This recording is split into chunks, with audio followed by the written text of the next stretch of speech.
I don't have to best stay there because I'm already there. I stay grounded in the word on a daily basis. Everything for me is about just giving honor to the one that creates it all. And I realize that I'm not the creator of anything. I may be one that's a vessel and an implementer, but I'm not the creator.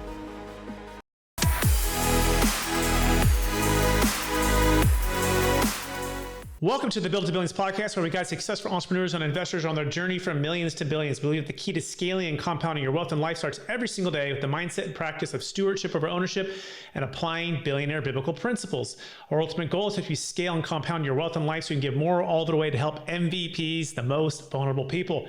My name is Brett Swartz. I'm the host today, and each and every episode we're joined by this top world's entrepreneurs, millionaires, and billionaires, and they share their secrets, insights, and wisdom with us. We can all innovate, make a bigger impact, scale, all of the above. I'm excited about our next guest. He's out of the great state of Georgia, and he is an entrepreneur, and he is one who's built multiple successful businesses. And today we're actually going to be talking about turning your daily habits into daily impact, and then we're going to also talk about his company he's currently working on and how you can make it a direct impact on your health. Please welcome to the show with me, Mr. Mark Sterling. Mark, how are you doing? Amazing, Brett. I wouldn't miss this call for the world. Thanks for having me. Excellent. For our listeners, get to know you for the first time. Would you give us just a little bit more about your story and your current focus? Absolutely. I was born at a very young age, right? Sorry, that's my one bad joke. I only got one. We started off, I grew up in Baltimore, Maryland, and I got a chance to leave, join the military. Got out of the military, and I didn't know what I wanted to do next. Mm-hmm. Went into, I was always told, go get a good job. Went and got a good job, and then I was in. They said, no, you got to go into management. Went into management, and I found myself working paycheck to paycheck, and I had these big goals. I wanted to serve people and do more, and I could barely take care of myself.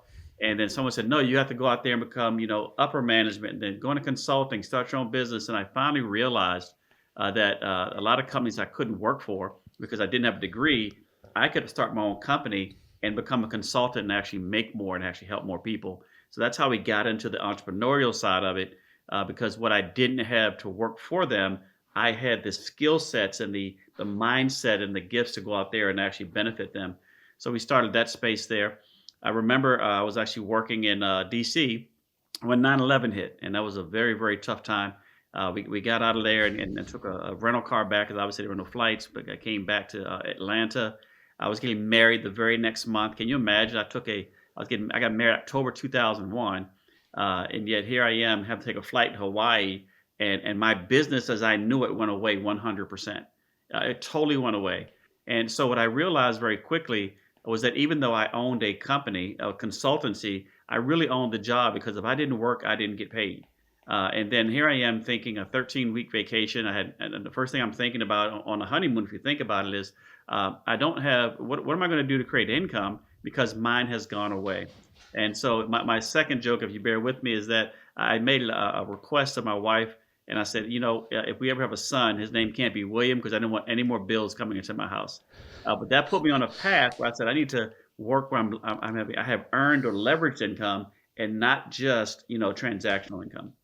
Excellent. I love it. I love the background. I love the story. I love I think the best entrepreneurs typically start, at adversity, right? Yes. Big challenges that you had to overcome. So let's start to bring out some of those daily habits, right? How you turn those into daily impact, and just the mindset behind that. And so we can all get a little bit better today. Yeah, absolutely. 100%. So during that time, this inflection point, I was trying to figure out, what do I do next? Because again, the niche that I was in went away 100%, right? And I realized very quickly is that I had to go into a space that money would come in whether or not I worked for it. And so I was looking for something that would create what I believe was passive residual income at the time. And I actually ventured off into the industry of direct sales and network marketing in a very early, I won't say very early age, but someone called me and told me, this is, I hope somebody gets this, Brett. Someone called me and said, I don't believe you would do this, because they knew in their mind, I was successful. I don't believe you would do this, but we have one of these meetings I want you to come to, right? You can't say the wrong thing to the right person, and you can't say the right thing to the wrong person. So you never know. You have to reach out to people that can actually benefit you, right? You don't know where they are on their journey, but if you don't ask you, I always say the best part of life, the best part of life is dictated by the best questions. And you have to ask questions of individuals. And because of those questions that you ask, you can develop what I call collaborations. And collaboration by far and away is the new currency. Okay, so it sounds like the first habit that you learned along the way is basically learning the leverage of passive recurring income. But by that, I Yeah. mean asking the question, be willing to step out even though when it's not comfortable. Is that the first kind of big aha that you Yes. had? Yeah. 100%. And you don't know. Sometimes we put the stigma or these this wrapping around people, right? For example, you yourself are very successful. Someone may be afraid to even ask you a question because they're not sure what you're going to give them. I don't care what someone says or thinks about me, because public opinion has nothing to do. I'm more afraid of public opinion than I am poverty. I will ask the question. I will get the no's. I will knock on the doors, right? And I will do the things that the average person may or may not do because you're going to get the results the average person may or may not get. I have no problem asking the questions. Excellent. So number one habit to daily habit is asking the right questions and not being Yes. afraid of the public opinion, right? Yeah. And so stepping into that, excellent. What was the and that help you to make some impact and grow, obviously, right? So Yeah. let's step into maybe the second secret or second habit, daily habit that you try to practice that helps you to have daily impact. This is going to sound weird for most people, but this you can't take this away from me. It's about belief. It's about belief. I believe there are four key pillars to not only believing, but understanding how to grow your belief. Most of us believe that there's a thing called belief. But even in the book that I read, it says that when Peter walked out into the water, right, it said that when he saw his natural environment, that he began to sink. It began to sink. Brett, you and I would not begin to sink, we would just sink. That showed me very, very early. I said, wait a minute, there are levels to believing. So here are the four key pillars, right? One is your environment. What are you around every single day? What are you seeing, right? What is your environment? Your emotions. How do you feel on a regular basis? Because your vibrations will attract the right people. I always say your vibe attracts your tribe, right? Your emotions, your environment, and your words. In the beginning was the word. What are you saying to yourself over and over and over again? It's no different. If I had a clear glass of water and I poured and I'm sorry, if I had a glass of Coca-Cola and I poured a little bit of water in it, it still looks like dark Coke. So the negative thoughts we get over and over again. I call those the ants, all negative things. So if I poured more water, again, it still looks like Coke. But if I continue to just pour and pour and pour clean, healthy thoughts, words over and over again into that glass, at some point it begins to displace all the negative old stuff and I get to where I want to be. So, words, images, emotions, and environment. Words, images, emotions, and environment. We got to make sure that we have the images around us. I'll give you an example. I remember we all heard about vision boards, Brett. I didn't use vision boards. I went nuts. I used to create vision environments. When I woke up, I had on my ceiling, I would see pictures of what my homes would look like, what my vacations would look like, what my family would look like. I would have my affirmations written on the mirrors. I would have pictures on my, and you don't do this, guys, on your dashboard. I would have my affirmations in my wallet. There was nowhere that I went that I couldn't see my future, but it all started with believing. Amazing. Let's go through those here and just all in quick order, right? So there's levels of belief, Yes. right? Okay. And then four pillars to positive believing is environment, or first will be aware of it and then make decisions to make it positive. Environment, emotions, words, and images. Yes. I love the analogy of the Coke, right? If you're pouring and if you have negative thoughts, well, how do you get it out? Well, you got to continually flush it out. I also heard in a good book, it talks about, you can have, a pound of wisdom and an ounce of foolishness, right? Can kind of ruin and kind of poison that, whatever that thing is, right? And so, and it's, by the way, it's easy to be negative. It's easy to be the critic outside of the arena, right? It's easy to say what, that's one of my favorite quotes ever, right? It's easy to be the spectator, to say all the things that the doer of the deeds could have done differently or Yes. better, right? 100%. And so talk about getting in the arena, right, and staying in the arena and making sure you're staying in a positive mindset. What's some of the habits that you practice to do that? The number one habit I practice, especially at the beginning, a lot of people talk about the law of attraction. I had to work on the law of separation. You need a season of separation from the things that don't serve you well. And it could be your family members, it could be existing partners, it could be activities that don't serve you well. And it doesn't mean that they're negative, but it means you must get into an environment that is so much more positive that these other distractions don't impact you. It talks about it in the book, The 48 Laws of Power. There's a great book called It Works. It's a little short read, right? You got this little daily read right there. It works. You got to get that, and you got to understand that what you have to remove yourself away from anything that doesn't serve the mission or the purpose that you're on for a window of time so that you get laser focused. Matter of fact, even in the book, Napoleon Hill's book, good Lord, help me out here. You Think and Grow Rich? Think and Go Rich. I'm sorry, many Yeah. times I read that book. He talks about the power of the law of sexual transmutation, where you take all that raw energy and you focus on one place. Matter of fact, chapter 3 in that book is on faith, and there's a few sentences in there that says it defines faith. It said that faith. It says the repetition of orders to the subconscious mind is the only known method to voluntarily develop the emotion of faith. Brett, there's so many things that I didn't know faith was an emotion, and you can heighten it on demand by changing your vibration, speaking affirmations to yourself. It said repetition of orders. That goes back to the book that we read, right? Where it says faith comes by what? Hearing and hearing and hearing. In the book, it says by the word of God. But again, it's still the hearing and hearing and hearing. That repetition of orders to the subconscious mind is the only known method. And here's the key takeaway: to voluntarily develop the emotion of faith. That means there's some involuntary ways. Why do you think big brands like Coke continue to run ads? We know Coke, but they want that repetition of information there so you can make a decision, not only a buying decision, but some kind of decision to influence you. That's why they call that thing that we read, I call it the electric income reducer, the television. It's telling a vision to you so that you can actually buy into it. So what images do you have in front of you? What are you listening to? Repetition of orders so that you can actually be locked in on your faith, and faith is the kissing cousin of belief. Okay, so everyone, we're speaking with Mr. Mark Sterling, by the way, and we're going to be getting into a little bit of what he does, even practically speaking here. But if you want to go to newspira.com, to improve your mindset and your health and your well-being. Okay, so loving it. Okay, good. Yeah, I want to just pull out a couple things, right? The season of separation, get into an environment that you remove from you the negativity that's holding you back from your mission and your purpose, right? I couldn't agree more on that. And I believe that we've all been given a specific work to do on this earth, right? And that work and calling, I can't think enough about Nehemiah, right? Oh, yeah. In the good book, when he's up on the wall, right? And then there's those that are the critics outside of the arena, right? That want to pull him down from his mission, pull him down from his purpose, have him come down and just start talking about all of the things. And he's up there, he's like, I don't have time to go down there, and I'm on my mission, and we're gonna complete this wall. We're gonna protect and resecure, for the people, right, of this great city. And this is my mission. This is my purpose. This is the calling I have from God to go do this. And I don't have time to be with you guys at this point. But and that's basically it. He doesn't come down from the wall, and he just keeps on keeping on. Talk about the removal part and how you have best practice to say no, or say maybe in another year once I'm done with this part of my mission. Walk us through practically how you have executed on that. Exactly. And I'll use the term. I'll use the term focus as an acronym, starting off, and then the practical side.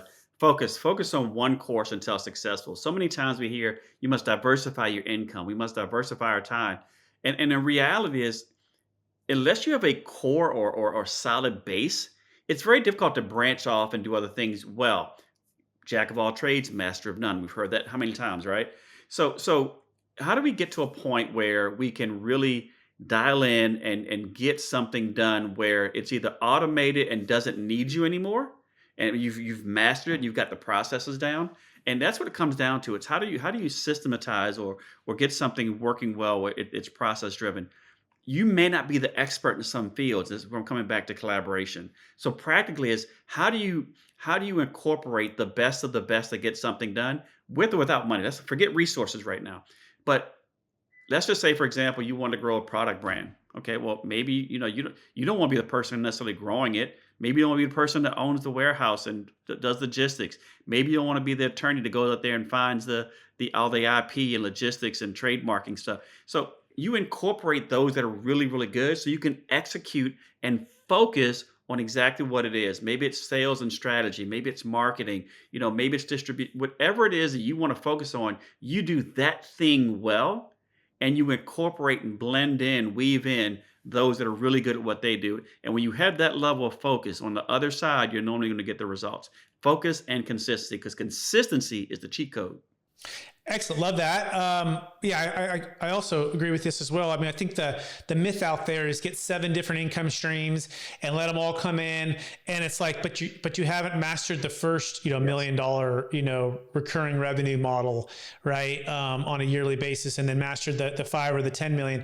And I do think once you've mastered that, one of my coaches, named Rory Vade, talks about the power of breaking through what's called Sheehan's wall, right? And Sheehan's wall is basically this invisible wall that if you have diluted focus, you get diluted results. And so you're kind of like, it's like the magnifying glass, right? You're kind of shining at different spots at different times, and you're not really focusing it to break through this wall. And until you break through this wall, you're unknown, and basically you're not making an impact. And so the power of focus in becoming the best in the world at that specific niche. And once you break through and you make those millions of dollars and you scale, right? Then is it wise to diversify? Of course it is, right? Of course it is, right? And is it wise to get 7 different income streams? Yes. But I also think it's also wise, even before taking a step back in that, even when you exit something or when you have major success, that you're building what's called a truly passive income plan, that you have certainty of execution on the one side of the recurring, passive income that doesn't take up your time and your energy. That's a big piece here, right? Because I think a lot of people get stuck in the rich dad, poor dad, upper right quadrant or lower left quadrant, where you're having to actively trade all of this time and energy for what you thought was going to be passive, but it really wasn't passive, right? Getting the 4th quadrant. And so bring this all to full circle here. I think there's stages of execution for not only your active, multi-million-dollar revenue stream, but then your passive multi-million-dollar revenue stream, or at least your living expenses and your lifestyle, right? 100%. And then the diversification piece. I'm almost thinking of like the millionaires, baby steps, versus the Dave Ramsey one, right? Where it's more like, the traditional budgeting and building it up. What are your thoughts on just, your wealth and your finances and your passive income streams? Or what do you agree or disagree with what I just said? I think you hit it right on, spot on. So if you baseline out, you can't multiply until you get really good at adding. Some people want to multiply from day one, but you can't. 0 times 0 is 0, right? So you have to have something to multiply from, and you have to baseline that. So once you get something based, I get great. I have a family member right now. And he works a traditional corporate job. They have tons and tons of real estate, and they bought their homes cash, multi 7-figure home, but he still works a 6-figure job, right? Low 6-figure job. Not that that's a bad thing. I'm just giving an example of it. But he consistently works that because he's letting everything else multiply. So then in the next several years, when he walks away, he knows exactly where he wants to be. So he has income coming in that maintains everything, the household, the family, the schools for the kids, everything. But he has all of his investments and everything else working toward retirement. So it's not only him working, but his assets are working. But he baselined out everything else, and he started growing the other verticals. Again, he's very conservative. You'd never know it. It's the millionaire next door guy, right, and his family, and that's what it comes down to. How do you baseline out something so that even if, for example, you have a high risk tolerance, right, and you want to be out there, like that's me. I'm a high risk tolerance guy, right, but you still have to have something to make sure that your family's taken care of on a day-to-day basis. How do you make sure that that's taken care of? And they don't have to look left and right. Can we eat this month, or do we? Hopefully, we hit the lottery. We don't want that, right? So that's just my takes. I'm agreeing with you 100% spot on. You create the verticals, but make sure that you can take care of the day-to-day stuff. And I think money comes. There's recurring revenue. There's transactional revenue. So you have these different types of revenue, and just make sure that you at least are in a place, especially if you got family, right? If you're single, you can live out of a car for a while and do some crazy things. But I think everybody's path is different, but you're 100% spot on. Yeah, got it. And so I'm curious, what is your habit, kind of bringing the exercise to this, what is your habit that helps you clarify and grow your truly passive income? Yeah. So I always ask the question before I even get into a venture, and I think it leads to this. Is it legal, moral, ethical, and is there a demand in the marketplace? Is it legal, moral, and ethical, and is there a demand in the marketplace? If I can answer those with a degree of certainty and clarity, and I'm not already on my focus lane, then I'll entertain. I'll take the call. I'll entertain the project, right?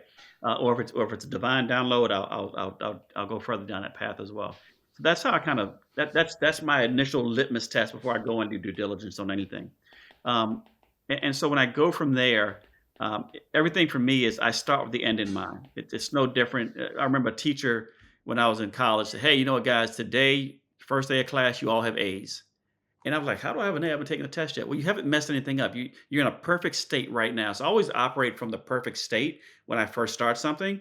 And then from there, I can work my way backwards. And then I begin working aggressively. So what most people may say takes them 6 months or a year, or maybe 5 years, I try to execute and do things in 90 days by collapsing time. How can I do something that most people are doing a longer window of time and I do it in a shorter window of time? Because the only difference between getting to an end result is the activity to make it happen. So I try to do things. I try to put massive action on something when I get involved, and then I just go hard as well. I won't use that term. We go very diligently in order to make that work. Okay, let's bring that to life. I love all of that mindset piece of it. So what habit do you practice to automate or accelerate time in 90 days for your projects and your initiatives? So currently, I'll give you an example. Without currently, right now, we know that we need to nurture customers. Right? We need to have customer acquisition. We need to find out their long-term value. Then we need to figure out if there's monthly recurring revenue involved with that. And so we get okay. What is our cost of acquisition? So we get really good at bringing people on board. And a lot of times, it may be through incentives, by discounts. It could be through influencers. It could be through other avenues like that. But once they're in the house, we try to automate our nurturing of those customers to make them realize that they have value above and beyond their purchase, right? We try to make sure they have value by educating them on the products, and we also try to make sure they have value by putting them into a community so that they can actually social proof themselves and see that the longer I'm around or in something, there's still positive benefits. Maybe I don't see a benefit for me today, but I can also see a benefit others are having. So I need to stay in the environment where it's possible for me to get my desired result. So that's what we look at by systemizing things, and maybe you don't have to have your hand on it on a regular basis, but you can put those things in place for it to work for you. All right, we're speaking with Mark Sterling, everybody. Mark Sterling, everybody. Actually, he's the founder of NewSpira, which we're going to dive into right now. You go to newspira.com, NUSPIRA.com. So, Mark, let's bring this kind of home here. You have built multiple businesses, and now the current business you're building, not only is it fit very well for our podcast, because you're building it for scale and for definitely build it for revenue and growth, but also building for impact. So talk about the mission of NewSpira and what it's all about, and then what some entrepreneurs or investors that are listening right now might want to take a peek at your business. Absolutely. So we went to a space that we saw this space probably about 3 years ago. My wife and I. By the way, I would be remiss if I didn't say that she's the co-founder of the company, and help me bless the fact that I can actually do this. So NewSpira actually it's a word new like NEW, and then spira comes from the Latin word inspirare. It means breath of wind, inspiration, or breath of God actually. So we wanted to bring a new inspiration to health and wellness. And how we want to do that is we want to find a daily habit or something that was already in place and leverage that and make that become a delivery system. So we took coffee and then we infused 6 organic mushrooms into our coffee, some of the best mushrooms in the entire world. They're grown in a regenerative way. They're grown in the United States, actually, so we have to worry about too much of the tariffs and the trade things. So we always have a great supply chain. That was important for us. Then we went out and said, you know what, we're going to make it taste like a great product. We didn't realize how big the industry was. I say that fads are bad, but the trend is your friend. This is the mushroom or the healthy alternative space is growing to 67 billion by 2030. It's currently about 25 billion. So again, we have an emerging market we can take advantage of. We don't have to be the biggest, but once we get out there and create the exposure, we can definitely do some pretty good work there. Now, when we did that, now we have to create exposure, because I always say exposure leads to closure. How do we get more people to recognize and feel the brand? So one thing we want to do is leverage other people's audiences by creating value. This is an example right here. We're going to get in the podcast and other people are going to get to hear about these incredible products, and hopefully they get a chance to try them. What we're noticing is that once somebody becomes a customer in subscription, they're normally with us 4 to 6 months at minimum. And so we're excited about that as well. It starts creating that monthly recurring revenue from subscriptions. And again, who thought about making a food product, a supplement, a subscription-based model? People say, Mark, you're in the health and wellness space. I am, but I'm really a SaaS company that has health and wellness products, right? And so we did that. Then we also took a liquid vitamin. Matter of fact, it's right here. We have a liquid vitamin called Vibe. Brett, it's an acronym for vitamins in a bottle. I got this because my wife had lost her C-level job with a major a national health and wellness company 3 years ago, right? And what I saw, she started getting a little bit of anxiety. She was having some health challenges she had never lost a job before. She took it really personal. It was some really weird things going on at the time, and she was taking vitamins to supplement. She was taking 8, 9 vitamins a day. It was costing us about $400 a month. And we said, you know what? She couldn't take all the pills all the time. So I said, I'm all about solving problems. So I said, let's go ahead and put this into a liquid vitamin.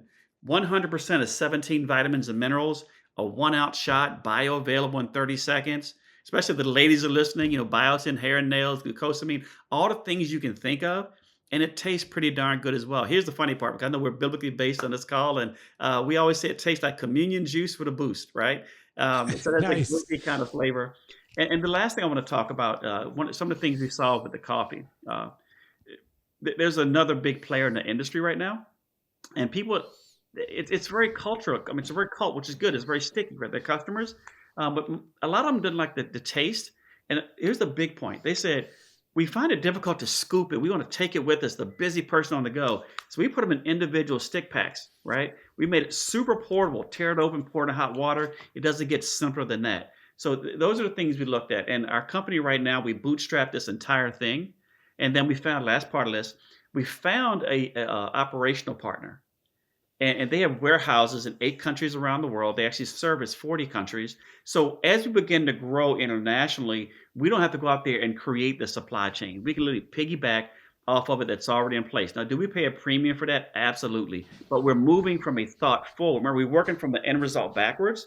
So how do we get to a place where we don't have to build things after it's there and right the ship, but the ship is already in movement, and we can actually flow along with that same current?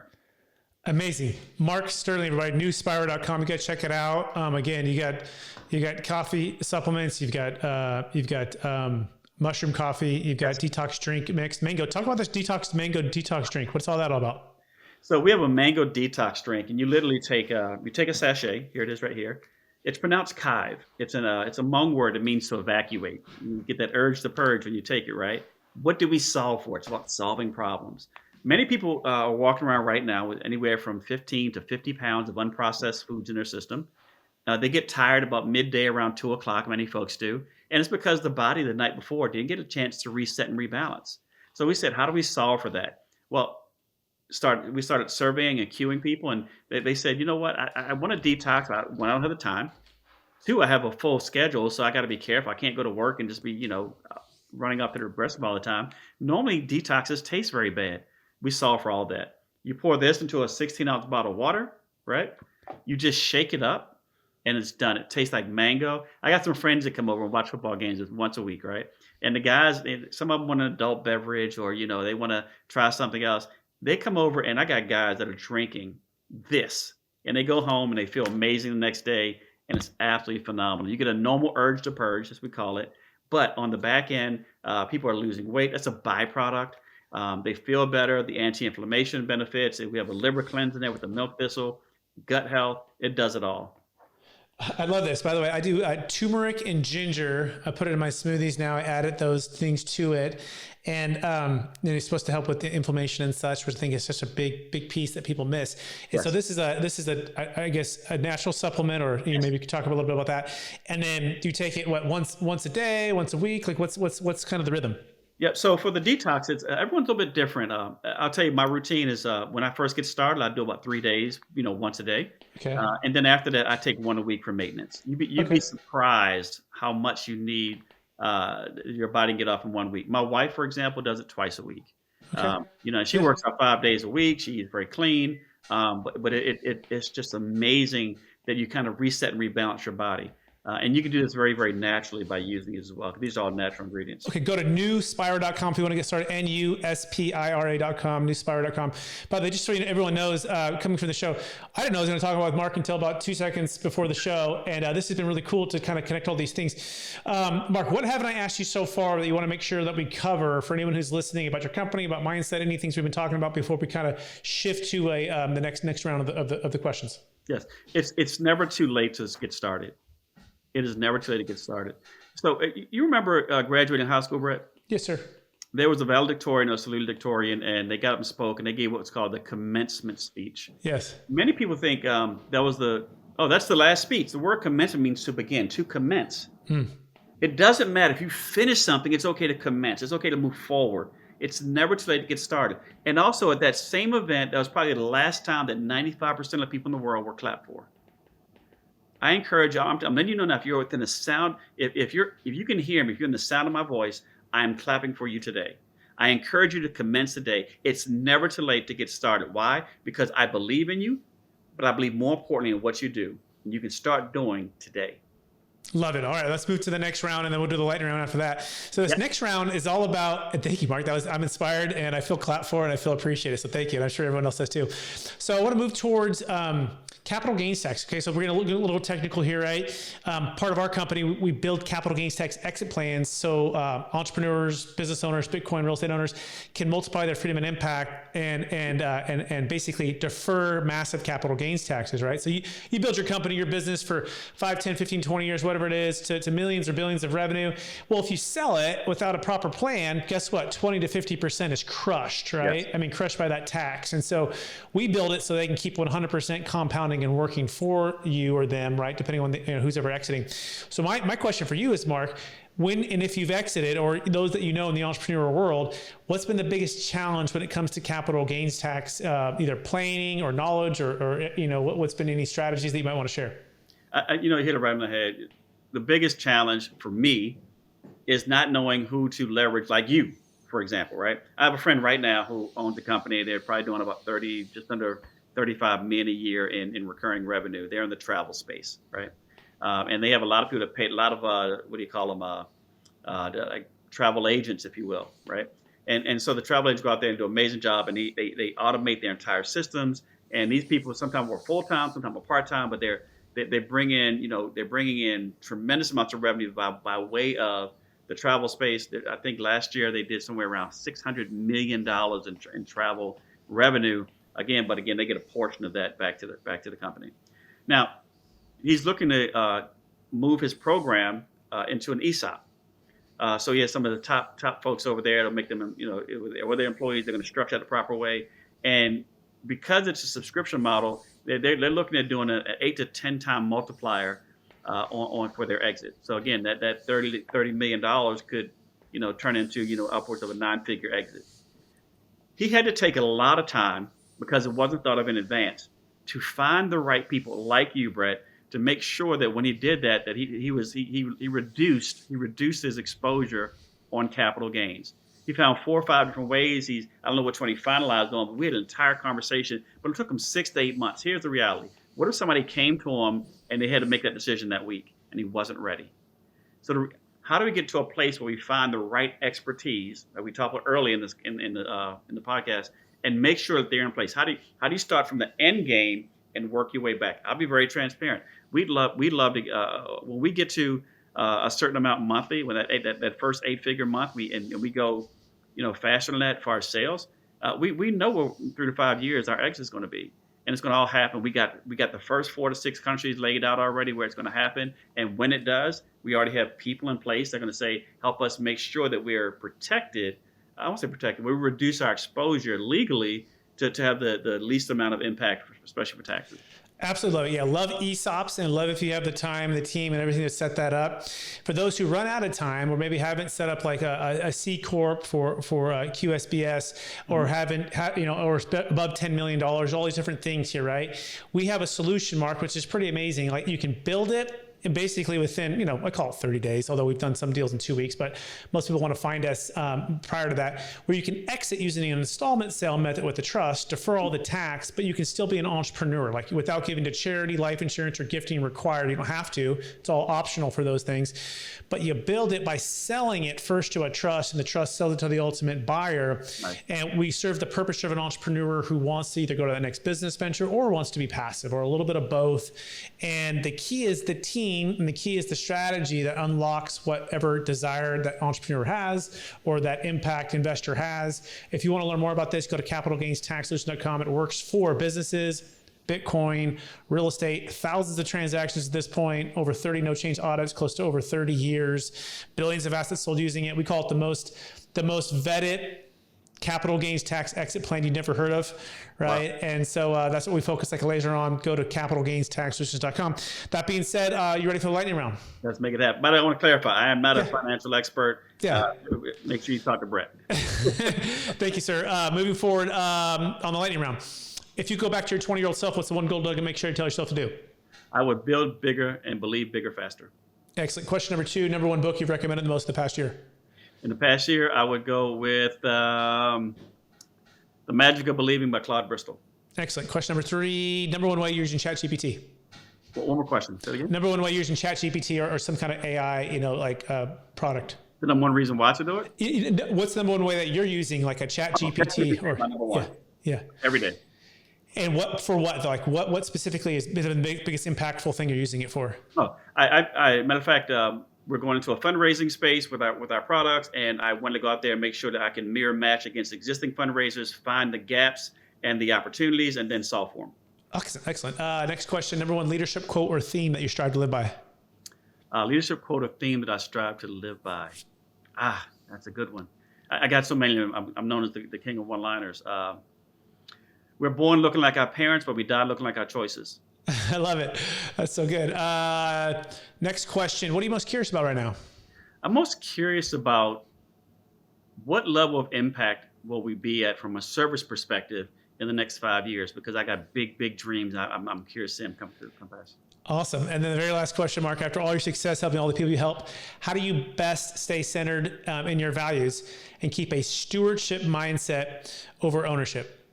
I don't have to best stay there because I'm already there. I stay grounded in the Word on a daily basis. Everything for me is giving honor to the one that creates it all. And I realize that I'm not the creator of anything. I may be one that's a vessel and an implementer, but I'm not the creator. Awesome. Mark Sterling, I want to thank you on the show, sharing your wisdom, dropping tons of wisdom here and insight and inspiration, all of the above. I want to encourage you to keep using your gifts of just that, encouraging people to take action, to make a bigger impact with their health, with their life, with their business, with their mindset. For our listeners who want to get in touch with you, one last time, what's the best place for them to find you? You can find us on socials at NewSpira Official. You can find us at our direct website, NewSpira.com. And remember, never dream small dreams, because small dreams don't have magic. Awesome. Thank you, Mark. I also want to thank all of our listeners for listening and or watching the Build It to Billions podcast, also streaming on Capital Gains Tax Solutions podcast and YouTube channels. And we're on this mission with you to scale from millions to billions so we can give more all of it away to help MVPs, the most vulnerable people. My name is Brett Swartz. I want to encourage you to take action today. Share this with someone who can inspire today. Second, share this with someone who might be exiting a highly appreciated business, real estate, Bitcoin, and have massive capital gains taxes. And if that's you, just go to capitalgainstaxsolutions.com to get started on your plan today. Appreciate everyone listening, watching, and we will talk to you again all real soon. Bye now.